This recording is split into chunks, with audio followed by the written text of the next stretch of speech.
हाबा चन्दन ब्रह्म बिथाङा बिपिएफ दोलोखौ नागारनानै थांग्रा व्यक्ति नङा बिथाङा बेहायनो थागोन खिन्थु बिथांमोननि दिनाव दंफां गायदों ना दंफां फोजोबदों आंनि समस्थियावनो 19 कन दंफां मिल बानायनाया मानि प्रमान खामानि मावनायनि जेबो आसनिखौनो लायाखै आरो रायजो राजाफोरजों मोजां सम्पर्क गैया गावसिनि मोननाय मोनैखौल' लानानै बेस्थ' जायो बिनि चेयारमेन बिनि मेम्बारफ्रा नोंनि PMAY-निफ्राय खेबनै खेबथाम फैसा लाबाय रेशन कार्ड बानायब्लाबो फैसा लायो आरो जब कार्ड बानायनो होनब्लाबो फैसा लायो माने सब फिसा फिसौ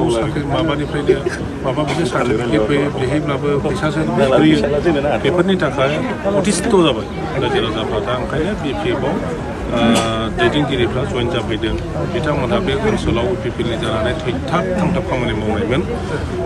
कमल बसुमतारी होननाय सासे बे एबसुनि प्रेसिडेन्टमोन आरो बेजों लोगोसे गोबां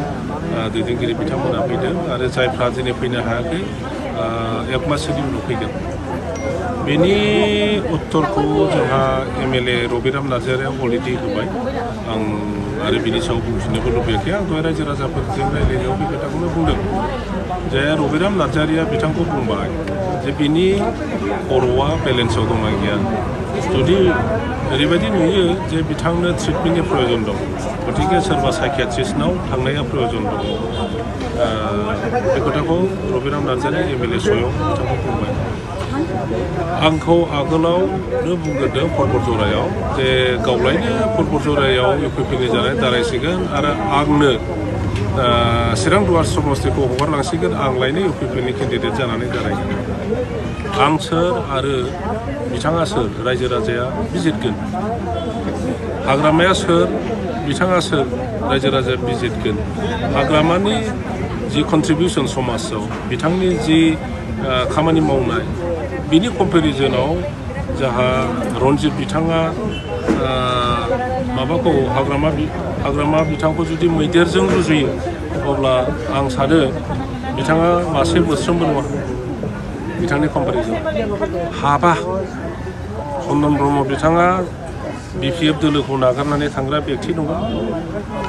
बिथाङा बेहायनो थागोन जों बिफां गायलाङाखै बिफां गायलाङाखै जोङो अब्लालाय रायजो राजा जोंना फरेस्ट डिपार्टमेन्टआ खोन्थागोन मानासखौ सोर रिभाइभ खालामखो मानासखौ जों बोरै बेहाय बासायखो कसुगाव हल्टुगाव बे हाग्राखौ जोङो बोरै बासायखो खिन्थु बिथांमोननि दिनाव दंफां गायदों ना दंफां फोजोबदों नोंथांमोना थां सिङाव प्रमद बर'आ थां हाग्रायाव दिनै 20 स्कुवेर किल'मिटार 30 स्कुवेर किल'मिटार हाग्राखौ बे हन्डा मेसिन लानानै दंफां हाफायनानै ट्रेक्टरके ट्रेक्टर सानसेनि गेजेराव हरसेनि गेजेरावनो 30 कन 50 कन ट्रेक्टर लानानै थांनाय आंनि समस्थियावनो 19 कन दंफां मिल बानायनाया मानि प्रमान 3 बोसोराव दिनै BTC-खौ धंस खालामबाय जोङो बुंगासिनो दं 16था डिपार्टमेन्टखौथ' हरथाबाय बे 16था डिपार्टमेन्टनि सायाव बिथां प्रमद बर' बा EM बिथांमोनहा MCLA बिथांमोनहा जेबो आखाइ गैया आरो बेखौ नङा होनबाय थायो नोंथांमोनहा जार्नालिस्ट जानानै बेखौ एसे रिसार्च खालाम दिनै सासे चौकिदारखौबो पस्टिं खालामनांगौबा ट्रेन्सफार खालामनांगौब्ला जोंनि BTC-नि सेक्रेटारिफ्रा हाया जोंनि EM-फ्रा हाया चिफ स्वयं बिथाङा हाया DC-आल' हायो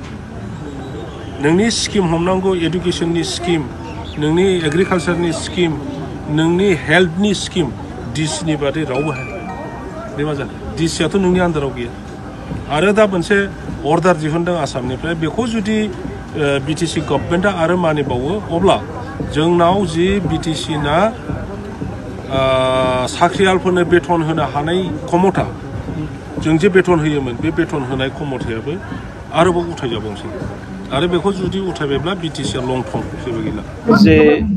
जोङो दिनै BPF हान्जायाव जयनिं जाबाय बेनि गुबै जाहोना जाहैबाय UPPL जि सरकार बिनि जि नीति बिथांमोननि नीतिखौ जोङो मोजां मोनाखै बिथांमोना जे आदर्श गैया बिथांमोना जे NDP आरो एबसुनि जे 35 इयार्स संग्राम खालामनानै BTR सुक्ति खालामबोदोंमोन बे बिटिआर सुक्तिनि गेजेरजों बिथांमोना रायजो राजानि भट लानानै बिथांमोना बिटिआरखौ सालायदोंमोन। दा बिथांमोना सामलायनायनि गेजेरजों जाय नेताफोर जोंनि 14 चिरां दुवार